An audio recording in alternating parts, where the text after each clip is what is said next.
ከየብሱ ይልቅ በባህሩ መሄድ የተሻለ ቢሆን ነው ክርስቶስ የሚወስደን። የሌሎች ጀልባዎች ጩኸት የማይሰብራት ታንኳ እሱ ያለባት ታንኳ ናት። በጣም ሩቅ ያሉና በጣም የቀረቡ ከክርስቶስ የሚያገኙት ነገር በጣም የተለያየ።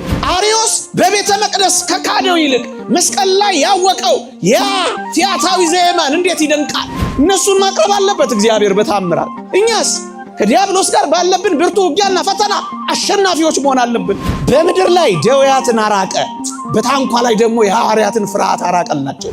አሁን መከራችን ጸጥ ከማለቱ በፊት መጀመሪያ እስኪኛ ተረጋግተን በእምነት ጸጥ እንበል ክርስቲያኖች። ከትላንቶቹ ይልቅ የዛሬው ፈተና ከብዶና በስቶ እንዳይመስላችሁ በጣም ደካሞችና ሰነፎች ሆነን። ክርስቶስ አብረሽ እያለ ምን ይጨንቅሻል? ክርስቶስ ካንተ ጋር እያለ ምን ያስፈራሃል? የጠበቀ ወዳጁ ሊያደርግ ከፈለገ እንደ አብርሃም ዘመናትን ሊዘጋ ይችላል።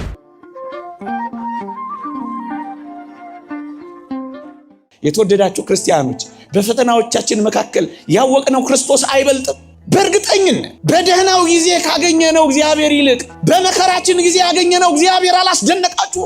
ጸጥ ባለ ጊዜ ካየነው ይልቅ በማይበል ውስጥ የቀመስነው እግዚአብሔር አላሳረፋችሁ? ምንም ባልነበረበት ጊዜ ካወቃችሁት ከተረዳችሁት እግዚአብሔር በላይ በእውነት ምን ውስጥ ገባለው ባላችሁ ጊዜ ደርሶ ያወጣችሁ አምላካችሁ አልደነቃችሁ? በመከራ ውስጥ የሚታወቅ እግዚአብሔር እንዴት ይደንቃል! ወገኖቼ አርዮስ በቤተ መቅደስ ከካደው ይልቅ መስቀል ላይ ያወቀው ያ ቲያታዊ ዘየማን እንዴት ይደንቃል! እዛ ውስጥ ማየት፣ እዛ ውስጥ ክርስቶስን ማግኘት አይደንቅም? የተተወውን ማወቅ፣ የተጣለውን መረዳት፣ የተናቀውን ማክበር፣ የተገፈተረውን ማቀፍ፣ ምንም አይደለም የተባለውን ሁሉ ነገር ነው ብሎ ማመን፣ ይሄ እኮ ነው የሚደንቀው። በመከራዎች ውስጥ እወቁት። ይሄን እግዚአብሔርን ማወቅ እጅግ የሚጠልቅ ነው ወገኖቼ። ምንም በሌለበት ውስጥ ማወቅ ይሄንን ነው የሚያሳውቃቸው ወገኖቼ።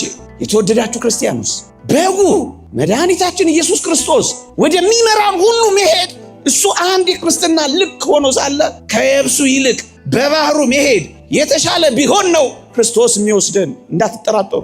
መልካም ሐሳቢ ነው፣ ደግ ሩሩ አምላክ ነው። በባህሩ መሄድ በየብሱ ከመሄድ ይልቅ በጣም ብዙ ጥቅም እንዳለው የሚያውቀው ክርስቶስ ስለሆነ እኮ ነው። ግድ የላችሁ ከክርስቶስ ጋር ከሆነ የብሱን ከመሄድ ይልቅ በባህሩ በታንኳው በማይበሉና በንፋሳት ውስጥ መሄዱ በጣም ይጠቅማል። በእርግጠኝነት ስለሚጠቅም ነው የወሰዳቸው ወገኖቼ። ምክንያቱም በዚህ ውስጥ የሚያውቁት ዕውቀት አለ፣ በዚህ ውስጥ የሚረዱት እውነት አለ፣ በዚህ ውስጥ የሚገባቸው ጸጋ አለ። አትጥሉት መነዋወጹን። በእርግጠኝነት የቤተ ክርስቲያናችንንም እንደዚህ መነዋወጽ እንኳን አትጥሉት ወገኖቼ። እጅግ የምናውቀው እግዚአብሔር አለ፣ እጅግ የምንረዳው እግዚአብሔር አለ። ምክንያቱም መርከቢቷን የሚቀዝፈው ብፁዕ አቡነ ገሌ ሳይሆኑ ያ የተወደደ ክርስቶስ ይቀዛፊዋ ሊቀ ሐመሯ ሰው አይደለም፣ አምላኳ መድኃኒቷ ፈጣሪዋና አባቷ ነው። ይሄን የሚያምን ክርስቲያን ሊቀ ሐመሩ ማን መሆኑን የሚረዳ ክርስቲያን በመተማመን ይኖራል በመርከቢቷ ውስጥ። ሌሎች ጀልባዎች አያስቀኑትም። ምናልባት ጸጥ ያሉ ጀልባዎች ሊኖሩ ይችላሉ፣ የማይታወቁ የባህር ላይ መንገዶች ሊኖሩ ይችላሉ። ልክ ነው። አሁንም እንደዛ ያሉ የሚመስሉ እንዳሉ አውቃለሁ። እመኑኝ ግን ሊቀ ሐመሩ እዛ ውስጥ የለም። የሌሎች ጀልባዎች ጩኸት የማይሰብራት ታንኳ እሱ ያለባት ታንኳ ናት። ይጩሁ አይሰብሯትም፣ ይጩሁ አይከድኗትም፣ አያሸንፏትም። ምክንያቱም ሰው የሚመራት ታንኳ ስላልሆነች ወገኖቼ ግድላችሁ የብሱን ከመሄድ ይልቅ ክርስቶስ ያለበት ባህሩን ይሻለናል። አትጥሉት። የሚሻል ስለሆነ እኮ ነው እንዲህ ያደረገው። ያላንዳች ጸጋ፣ ያላንዳች በረከት፣ ያላንዳች ስጦታ፣ ያላንዳች ጥቅም፣ ያላንዳች ፋይዳ፣ ያላንዳች ረም ክርስቶስ ወደ ንውጽ ውስጣው ወደ መናወጡ ፍጹም ቢሆን ልጆቹን ይዞ አይገባም። ባህር ላይ ከመሆኑ በላይ እጆቹ ላይ እንዳለ እንተማመናለን። ባህሩን አናይ፣ ይልቁኑ ልታድነን ተነስ ብለን የምንቀሰቅሰው የባህሩን የማይበሉን የንፋሳቱን ጌታ እንጠራዋለን። እጆቹ ላይ እንዳለን እናምናለን። እንጠራዋለን። ግድ የላችሁም ወደ ባህሩ ማዶ እሱ የሚገባ ከሆነ አብራችሁት ግቡ። እሱ ከፈቀደ የትኛውንም መከራ ታገሱ። እሱ የመራችሁ ከሆነ የእሱ ፈቃድ ከሆነ ወደ ኋላ አትቅሩ። እመኑትና ተቀበሉት። ከየብሱ ይልቅ በባህሩ መሄድ የተሻለ ቢሆን ነው የወሰዳቸው። መከራን የማወቅና የመረዳትን ጸጋ ሊያሳያቸው ክርስቲያኖች። ማክሲመስ የተባለ ሊቅ እንዲህ ይላል ስለ ፈተና ሲናገር፣ ፈተና በአንዳንዶች ዘንድ ከቀደመ ኃጢአታቸው ሊያነጻቸው ይመጣል። በሌሎች ደግሞ አሁን ያላቸውን ፍጽምና የበለጠ ሊያሳምር ይመጣል። እንዲሁም በሌሎች ደግሞ ሊመጣ ላለው ነገር እንዲዘጋጁ ለማድረግ ይመጣል ይላል። አዎ በቃ ወይ ያነጻሃል። ክርስቲያን ከሆንክ ወደ ባህሩ ከክርስቶስ ጋር አብረ የተሳፈርክ ከሆንክ ወይ ያነጻሃል። አንድ ወይ ደግሞ የበለጠ አሁን ያለን ጥንካሬ ውብ አድርጎ የበለጠ ያሳምርልሃል። ወይ ደግሞ ቅድም ላልኩ ለሚመጣው መከራ ይሰራሃል። ክርስቲያን ኮንክ ትሰራለህ። ክርስቲያን ኮንክ ትነጻለህ። ክርስቲያን ኮንክ በፈተናዎቹ በመከራዎቹ ውብ እየሆንክ እየነጠርክ ትሄዳለህ። ዓላማው ይሄ ነው፣ ወደ ባህሩ የሚወስደው። ለምን ወደ ባህሩ ወሰዳቸው? ጥቂት ነገሮችን ነግሬያችኋለሁ። ለምን ደቀ መዛሙርቱን ብቻ ወሰዳቸው? ለምን ሌሎቹ ቀሩ? ቅድም ባለው በእነሱ ስንፍናና ድካም የብሱን እንጂ ባህሩን መሄድ ስለማይፈልጉ፣ ትንሽ ርቀት መጓዝ ስለማይፈልጉ፣ ክርስትናውን ለራሳቸው እንደሚያመቻቸው አይነት ሰዎች ስለሆኑ እሱን ዘርዝረን ለምንድን ነው ግን ሁለት ነገሮችን በቅርበት ላሉና በርቀት ላሉ የሚሆነውን ነገር ልጠቁማችሁ። የተወደዳችሁ ክርስቲያኖች፣ በጣም ሩቅ ያሉና በጣም የቀረቡ ከክርስቶስ የሚያገኙት ነገር በጣም የተለያየ ነው። እዩ፣ በጣም ርቀው የብሱን ላሉ የእጁን ታምራት ብቻ ያያሉ። በጣም የቀረቡት ግን ከፍ ብለው እንደ ምስጢር ወዳጅ አንድ ነገር ይረዳሉ። ምን ይላሉ? እሱ ባለበት የሚመጣ አደጋንና ፈተናን እንዴት እንደሚያልፉ ያውቃሉ፣ ይረዳሉ። ምን ማለት ነው? ለቀረቡት ተአምራት ይደረጋል። ትንሽ በጣም ለቀረቡት ፈተና ይደረጋል። ደግሞ በጣም ለራቁት እነሱን ለማቅረብ ተአምራት ይደረጋል። አንዳንዶች ኦርቶዶክሳውያን ሆነ ይሄንን መከራ እኔ ኦርቶዶክስ ስለሆንኩ ማለትም የለብኝም፣ ግን አንዳንዶች ይሄ እንዳይመስላቸው እያጋነንና እየኳልን እንዳይመስላቸው።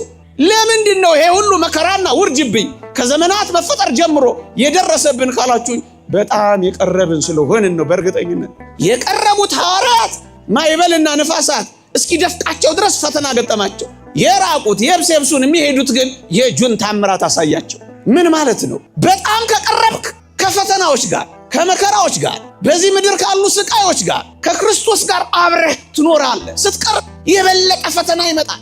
ሁሉንም ቅዱሳንን ሕይወት ተመልከቷቸው። እስኪ ጥቀሱልኝ፣ ያለ መከራ ጸጋን የተቀበለ ማን ነው? ከክርስቶስ ታንኳው ጋር አብሮ ተሳፍሮ ማይበልና ነፋስ ንውጽ ውስጣ ያላገኘው ማን ነው? እስኪ ጥሩልኝ። ቅዱስ ያዕቆብ ነው። ዝሆን የሚባል በሽታ ነበረበት። በቅርጫት እየዞረ ነበር የሚያስተምረው። ጳውሎስ ነው። ራሱን የሚወጋው ሰይጣን ተሰጠኝ እስኪል ድረስ ራሱን ታማሚ ነበር። ቅዱስ ጴጥሮስ ነው። ብርቱ የወባ በሽተኛ ነበረ። ምዕመናን፣ እኛ ከነሱ የተለየነንን? ወደዚህ ታንኳ አብረነው የተሳፈርን አይደለምን? ወደዚህ ሕይወት ምርጫ አድርገን ገብተን የለምን? ስለዚህ እዩ፣ እንደ ሌሎች ብዙ ተአምራት አትጠብቁ። ተአምራት ባይደረግልንም፣ መና ባይወርድልንም፣ ሽባችን ባይተረተርም፣ ጉድለታችን ባይሞላም የምናምነው እንደሆንን ማረጋገጥ ስለሚፈልግ ከፈተና ጋር ልንኖር እንችላለን ክርስቲያን። ምክንያቱም ስለቀረብን፣ ስለተተወን አይደለም፣ ስለቀረብን፣ የምስጢራቱ ተካፋዮች ስለሆንን፣ የባህሩ ጉዞ ተጓዦች ስለሆንን፣ ታንኳው ጋር አብረን ስለገባን እነዚያ ይህን ታምራት ለማየት አይችሉ። በፈተና ውስጥ በመከራ ውስጥ በጭንቀት ውስጥ ያለውን ማስፋት፣ አው በመከራ ውስጥ ያለውን የእግዚአብሔርን የማዳን እረፍት አይረዱም። ይሄን የሚረዱት በጣም ለቀረቡት ፈተና ለራቁት ታምራትን ማሳየት ሲፈልግ ክርስቶስን እዩት። በመጽሐፍ ሕዝቡን አብሮ ያደርጋል። በእርሱ ላይ በጌታችን ላይ አንዳች ፈተናና አደጋ ሲነሳ ግን ከሐዋርያቱ ጋር ይሆናል። ምክንያቱም አሸናፊነታቸው በሁሉ ዘንድ የጎላና የተረዳ እንደሆነ ያውቁ ዘንድ አደጋ ሲደርስ እነሱን ይሰውራቸዋል። አንዳንድ ሰዎች በጣም የራቁ ምናልባትም አሕዛብ የሆኑ ድንቅ ተአምራቶችን ታዩ ለቤተ ክርስቲያን ሲደረግ፣ ይህ እነሱን ለማቅረብ የሚያደርገው የእግዚአብሔር የቸርነቱ ሥራ ነው። ለኛ እንዴት አደርግም እንዴ? እነሱን ማቅረብ አለበት እግዚአብሔር በታምራት። እኛስ ከዲያብሎስ ጋር ባለብን ብርቱ ውጊያና ፈተና አሸናፊዎች መሆን አለብን።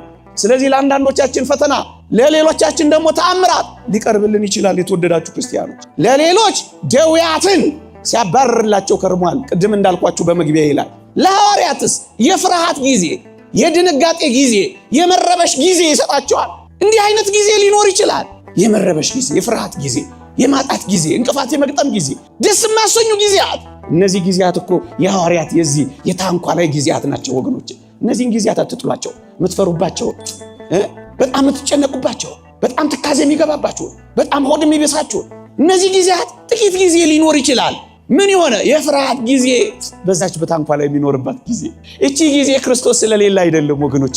እቺ ጊዜ ለእያንዳንዱ ክርስቲያን ልትሰጠው ይገባል። ታጠነክረዋለች፣ ታበረቷለች፣ ማንነቱን ትገልጠዋለች። የእግዚአብሔርን ተአምራት ለማየት መቅድሟ እቺ የፍርሃት ጊዜ ናት ወገኖቼ።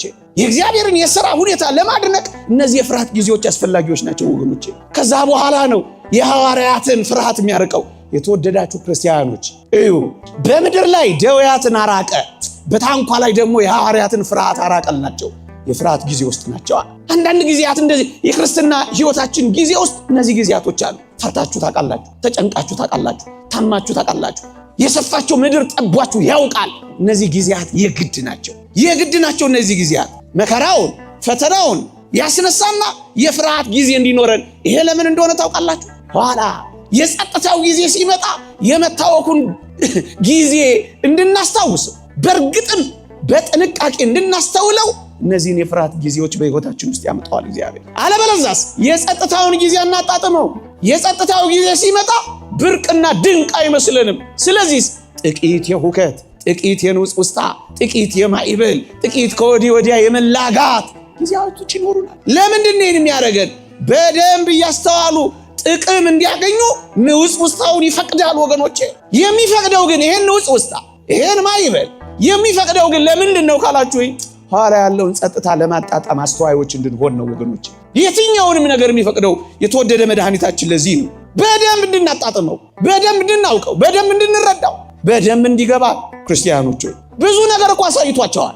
እንግዲህ እንዳልኳችሁ ምድር ላይ እኮ ብዙ ታምራትን አሳይቷቸዋል። አሁን ባለው ንፋስና ንውጽውጽታ ግን ሐዋርያቱ አዲስ ሆነዋል። ይሄ ምንን ያሳያል? ፍጹማን እስክንሆን ድረስ መደንገጥ ይኖራል። ፍጹማን እስክንሆን ድረስ መበርገግ ይኖራል። ፍጹማን ሆነ ጸጥታው እስኪመጣ ድረስ መታወኩ ይቀጥላል። ምዕመናን አትደናገጡ፣ በጣም ይቀጥላል። አባ ገሌ እንደዚህ፣ ሌላ ጊዜ እንደዚህ ይቀጥላል። አትደነቁ። ከዚህ የባሱ በጣም እጅን በአፍ የሚያስጭኑ ነገሮች ሁሉ ሊፈጠሩ ይችላሉ። አትደነቁ። ፍጹማን እስክንሆን ድረስ በጣም የሚያስፈሩና የሚያስደነግጡ ነገሮች በምድራችን ላይ ሊቀጥሉ ይችላሉ። ምንም አትደነቁ። ይልቅ እነዚህ ነገሮች በጥንቃቄ ተከታተሏቸው፣ በጥንቃቄ አስተውሏቸው። ፍጹማን እስክንሆን ድረስ የሚቀጥሉ ናቸው። ፍጹማን እስክንሆን ድረስ የሚቀጥሉ ናቸው ክርስቲያኖች። ከዛ ጌታችን ምን አላቸው? ማዕበሉ ተነሳ፣ ንፋሳቱ መጣ። አሁን ወደ ምፈልገው ነጥብ ልንደርደር ለመጠቅለል። ተነሳ ማዕበሉ ከሱ ጋር ሆኖ፣ አዎ እሱ እያለ በደንብ ተነሳ። ከዚያ ሐዋርያቱ ደነገጡ፣ ቀሰቀሱት። ስንጠፋ አይገድህምን ብለው ቀሰቀሱት። ጌታችን አንድ አስደናቂ ነገር አላቸው። ምን አላቸው? እናንት እምነት የጎደላችሁ ብሎ ነው መጀመሪያ የገሰጻቸው። የተወደዳችሁ ክርስቲያኖች እነዚያን ደዌያቸውን አራቀላቸው። የሐዋርያትን ደግሞ የእምነት ጉድለታቸውን ወቀሰና ፍርሃታቸውን አራቀላቸው። የባህሩን ንውጽውጽታ ከመገሰጹ በፊት የእነርሱን ፍርሃት በመገሰጽ ነው የጀመረው ወገኖች። አሁን መከራችን ጸጥ ከማለቱ በፊት መጀመሪያ እስኪኛ ተረጋግተን በእምነት ጸጥ እንበል ክርስቲያኖች። ጸጥ አመስጋኞች ነው፣ ጸጥተኞች ነው። ከዛ ማዕበሉ መቆሙ አይቀርም፣ ንውጽውጽታው መቀየሩ አይቀርም፣ ሁከቱ በጸጥታ መለወጡ አይቀርም። ምክንያቱም እኛ ያለነው ከእግዚአብሔር ጋር ነው። ይህን ማረጋገጥ አለብን። ይልቅ መጀመሪያ እኛ እናጉርም፣ ይልቅ መጀመሪያ እኛ እንጠራጠር፣ ይልቅ መጀመሪያ እኛ ፈተናውን አናክብደው። የተወደዳችሁ ክርስቲያኖች እየፈሩ ያሉት ያን ሁሉ ነገር ካዩ በኋላ መሆኑ አይገርማችሁ? ምዕመናን እኛም በጣም የምናሳዝነው ከብዙ ነገር አልፈን ገና አሁንም ከሚያሳልፍን ነገር እንፈራለን። ብዙ ነገር ተደርጎልን ገና አሁንም የሚቀር ነገር እንዳለ እንጠራጠራለን። ሞት ካለ በኋላ ህይወት የሰጠን ብዙዎች ሆነን ነገ በሚሰጠን ህይወት ላይ ገና ውርርድ ይሰናል፣ ገና እንጨነቃለን። ትላንትን ያየ ሰው ዛሬን እንዴት ይፈራል? ወገኖቼ ፈተናው ከትላንቱ ከብዶ እኮ አይደለም፣ እምነታቸው አንሶ እኮ ነው የተገሰጹት። እደግመዋለሁ፣ ፈተናው የተለየ ወይም ፈተናው ከብዶ እኮ አይደለም። ለዚህ እኮ ነው ጌታችን ፈተናው ከባድ ነው አይደለም ያላቸው፣ ማዕበሉ ብርቱ ነው አይደለም ያላቸው፣ እናንተ እምነት የጎደላችሁ ያላቸው። እምነታቸው አንሶ እንጂ ፈተናው በስቶ አይደለም። ከትላንቶቹ ይልቅ የዛሬው ፈተና ከብዶና በስቶ እንዳይመስላችሁ በጣም ደካሞችና ሰነፎች ሆነን ነው። የትላንቱ ብርቱ የዛሬው የት ይገናኛል? እየፈሩ ያሉት ፈተናው ከትላንቱ ካዩት በላይ ከብዶ አይደለም፣ እምነታቸው ጎድሎ ነው። ወገኖቼ የቱን የሚያክል ፈተናው ቢሆን በጣም ጥቂትም ይሁን በጣም ብርቱ ይሁን ፈተናው እምነታችን ከጎደለ ያው ነው። ለዚህ ነው መጀመሪያ ፍርሃታችንን ማራቅ፣ መጨነቃችንን ማራቅ፣ እግዚአብሔር እጆች ላይ እንደሆነን ማመን። መርከቧ ውስጥ መከራም ይሁን ንውጽውጽታ ውስጥ ማዕበል ውስጥ ንፋስ ውስጥ መታወክ ውስጥ ያለነው ከነፋሳቱ ጌታ ከማዕበሉ አምላክ ከንውጽውጽታው ጸጥ ከሚያሰኘው ጌታ ጋር ነኝ ያለሁት። ስለዚህ መጀመሪያ እኔ ጸጥ ልል ይገባል። ጸጥ በሉ እናንተ ጸጥ ስትሉ፣ እናንተ ስትደላደሉ፣ እናንተ ሳትጠራጠሩ፣ እናንተ በደንብ እርጋታ ስታምኑት ማይበሉ ጸጥ። ለዚህ ነው መጀመሪያ ፍርሃታቸውን ማይበሉን ከመገሰጹ በፊት የእነሱን ፍርሃት የገሰጸው። ለዛ ነው ጌታ እናንተ እምነት የጎደላችሁ ሲላቸው ምን እያላቸው ነው? እኔ አብሬያችሁ እያለሁ ምን ያስፈራችኋል እያላቸው። ይህ አይደንቅም? እንዲሁ ምን አይነት ፍርሃት ነው! ትላንታችን ያልገባን፣ ዛሬን ማኖሩን ያልተረዳን፣ ነገን በስጋት በሰቀቀን የምንኖር እንደ ክርስቲያን በጣም እኛ ራሱ እናስፈራለን። እኔ አብሬያችሁ እያለ ያስፈራችኋል ነው እኮ አባባሉ። ክርስቶስ አብረሽ እያለ ምን ይጨንቅሻል? ክርስቶስ ካንተ ጋር እያለ ምን ያስፈራሃል? ኃጢአት ነው፣ በደሙ አንጽቶታል። ደዌ ነው፣ ይሄው አሳይቶሃል። ማይበልና ነፋሳት ነው፣ ይሄው ይገስጸዋል። እኛ ምን ይቀረዋል? ለአንተ የከበደ ለእሱ የከበደ ይመስልሃል? ለአንተ ያቃተ እሱም አይደፍረው ይመስልሃል? እኔ አብሬህ እያለሁ ምን ያስፈራሃል? አንተ ክርስቲያን ሆይ እኔ አብሬህ እየኖርክ ልትፈራ ይገባሃል፣ ልትጨነቅ ይገባሃል፣ ልትታወክ ይገባሃል፣ ልትደነግጥ ይገባሃል፣ የምትይዘው የምትጨብጠው ልታጣ ይገባሃል። እንደሱ እኮ ነው የሚላቸው። እኔ አብራችሁ እያለ የትላንቱን ረሳኸው ነው። እስኪ እንቆጣጠር። እዚህ ውስጥ ከትላንት ያላለፈ ማን አለ? የትላንቱ ይረሳል። እሺ የሌሎች የቅዱሳን አባቶቻችን ከፍጥረት ጀምሮ ያለው ዜና ሕይወት ይረሳ። ያንተ የኔና የናንተ ይረሳ። የትላንቶቹ ይረሳሉ። የትላንቱን ረስተኸው ነው እኔ አብሬ አይደል ያለሁት። አንተን መጠበቄን ትጠራጠራለህ። አንተን መፍጠሬን ካመንከኝ በኋላ አንተን መፍጠሬን ትጠራጠራለህ። እንደሱ እኮ ነው የሚለን። አብሬ ያለው ትፈራለህ። ምን ያክል እግዚአብሔር እንደሚያሳዝነው ተመልከት። አብሬ ያለው ያንን አሳይች እንደገና አሁንም ትጠራጠረኛለህ። ለፍንጥሬ ለኩባያ ውሃ እንደገና እኔንም አብሬ ያለው እንደሱ የሚል አይመስላችሁ? ካለመኖር ወደ መኖር ካመጣው በኋላ ላልጠብቅህ ነው። ማይበሉና በመከራው በፈተናው በዚህ ሁሉ ሁከት ውስጥ አንተን ላለመጠበቅ ነው አንተን ያመጣሁት። አብሬ ያለው እንደሱ እኮ ነው የሚላቸው። እንደሱ እኮ ነው የሚላቸው። ደግሞ ሶስተኛ ምን ነው የሚላቸው? መከራ ምን ያደርጋችኋል እንዴ? መከራ ምንድን ነው የሚያደርጋችሁ? ስቃይ ምንድን ነው የሚያደርጋችሁ? ማይበል ምንድን ነው የሚያደርጋችሁ? መታወክ ምንድን ነው የሚያደርጋችሁ? ምንድን ነው የሚያደርጋችሁ? መከራ ያከብራል ወይስ ያዋርዳል? ምን ያደርጋል መከራ? እስኪ ይኸው ክርስቲያን ሆነ መከራን ብትቀበል አትዋረድ፣ ትከብራለህ። በመከራ ሁሉ አመስጋኝ ከሆንክ ከፍ ከፍ ትላለህ፣ ዝቅ ዝቅ አትልም። መከራ እንደዚህ ነው ሲያደርግ ያየ ነው። አጠራቸው እንጂ አላጎሳቆላቸው መከራ። ያለፉትንም ተመልከቱ። አዳናቸው እንጂ አላጠፋቸውም መከራ። አብረኸኝ ከተሳፈርክ ከቀሰቀስከኝ ወደ ሌላ ታንኳ ካልተሻገርክ የሌሎች ታንኳዎች ጩኸት ካረበሸህ ጸጥ አሰኝልሃል። ጸጥ ነው ማሰኝልህ። እመኑት፣ ጸጥ ያሰኛል። ጸጥ ላያሰኝ መታወኩን አያመጣውም። ታላቅ መታወቅ፣ ታላቅ ጸጥታ፣ ታላቅ መናወጥ፣ ታላቅ ዝምታ። እንደሱ ነው የሚሆነው። ፈልጉ። ከመጀመሪያው የሰው ልጅ ታሪክ ጀምራችሁ ፈልጉ። መናወጥ አለ፣ ጸጥታ ግን ይኖረዋል። ጸጥታ የሌለው መናወጥ በሕይወት አይልክም። ክርስቲያን ከሆነ ላስታውሳችሁ፣ በጨለማ ተጣሉ፣ ታላቅ መናወጥ ነው የሆነው። አዎ ጨለማውን ግን አበሩ። ታላቅ ጸጥታ ማለት ይሄ አይደለም? እህዋቸው አባቶቻችንን እጅግ ተናቁ። ይሄ ታላቅ መናወጥ ነው። መናቅ ግንስ እጅግ ከበሩ። መከራ ከበራቸው። ምንድነው? ታላቅ ጸጥታ፣ ታላቅ ዝምታ ነው። ለአራዊት ተጣሉ። አይታችኋል በመጽሐፍ። ለአራዊት መጣል ታላቅ መናወጥ ነው። ግንስ የመላእክት ጓደኞች ሆኑ። ታላቅ ዝምታና ጸጥታ። የነገስታትን ግርማ እንዳዩ። ይሄ ታላቅ መናወጥ ነው። በነገስታት ፊት መቆም። እግዚአብሔርን አዩ። ይሄ ታላቅ ጸጥታ ነው። ታላቅ ዝምታ ነው። ወደ ገደል ተወረወሩ። ይሄ ታላቅ መናወጥ ነው። ወደ ገደል መወርወር። ግን ምን አደረጉ? ከሲኦል ነፍሳትን አወጡ። ይሄ ታላቅ ዝምታና ጸጥታ ነው። አካላቸውን ሕዋሳቸውን ተቆራረጡ። ከዚህ የበለጠ ታላቅ መናወጥ አለ? ታላቅ መናወጥ አገኙ። ግንስ ብዙ ሰዎችን የክርስቶስ አካል አድርገው ሰኩ፣ አገናኙ። ታላቅ ጸጥታ፣ ታላቅ ዝምታ። ይሄ ታላቅ መናወጥ ነው። ፊት መነሳት። ፊት ተነሱ። በጣም በሚደንቅ ሁኔታ ግን የእግዚአብሔር ባለሟሎች ሆኑ። ይሄ ምንድን ነው? ታላቅ ዝምታ፣ ታላቅ ጸጥታ። በገመድ ተጎተቱ። እንደነ ሰርምኔሱ ፖሊካርፐስ በፈረስ ጭራ ተጎተቱ። ግንስ ይሄ ታላቅ መናወጥ ነው። ግንስ በፍቅራቸው በጸሎትና በሱባኤያቸው ብዙዎችን ወደ ክርስቶስ በፍቅራቸው ጎተቱ። ይሄ ምንድን ነው? ታላቅ ዝምታና ታላቅ ጸጥታ። ታላቅ ጸጥታ። ዘለፋን ጠገቡ በዚህ ምድር ላይ። አሁን ጥቂት ተነካነ ብለን እንዲያና እንዲህ የምንል ባዮች በበዛንበት ዘለፋ፣ ነቀፌታን፣ ትችትን ጠገቡ። ኋላስ ዝማሬ መላእክትን ሰሙ። ያኛው መናወጥ። ይህስ ጸጥታና ዝምታ። እመኑኝ፣ ከታላቅ መናወጥ በኋላ ታላቅ ጸጥታ አለ። ቀሰቀሱት። አብረውት ተሳፍረዋል። ከተሳፈሩት የተቀመጠው የተኛውን አምላክ አይተዋል። ዝም አላቸው። ዝም ክርስቲያን ሆይ ዝም የሚልህ ተማምኖብህ ነው ቢሆን ተማምኖብህ ነው ዝም ያለ። እንደ ኢዮብ ከተማመነብህ ዝም ይላል። ሰይጣን ሲተናኮል ዝም ይላል። እንዲያና እንዲህ ሆነ መከራ ሲያመጣብህ ጸጥ ይላል። እስኪ ሊያው ይላል እስኪ ይላል። ዝም የሚለው ተማምኖ ወይ ደግሞ የጠበቀ ወዳጁ ሊያደርግ ከፈለገ እንደ አብርሃም ዘመናትን ሊዘጋ ይችላል። ዝግት ምን እንድትሆን በጣም ጥብቅ ወዳጁ እንድትሆን ነው። የተወደዳችሁ ክርስቲያኖች ያቺ ዝም ያላት እዛች ታንኳ ውስጥ ዝም ያላት ዝምታ ለብዙዎቻችን እንዴት ዝም ይላቸዋል? ጭካኔ አይሆን ይሆን ብለን አይደለም። የእነሱ የሚፈለግ ጉዳይ አለ። መቀስቀስ ሳንቀሰቀሰው ተነስቶ እንዲገስጽልን የምንፈልገው እኛ ምንድን ነው? አሁን ብዙዎች የምር እያለቀስን እንጸልያለን። የምር ሱባኤ ያለን እንደ ሀገር በደረሰብን ድካም፣ ውርደት እንደ ኦርቶዶክሳውያን ባለ መከራ በዚያ ልክ የምናደርገው መቀስቀስ የት አለ? እውነት አለ?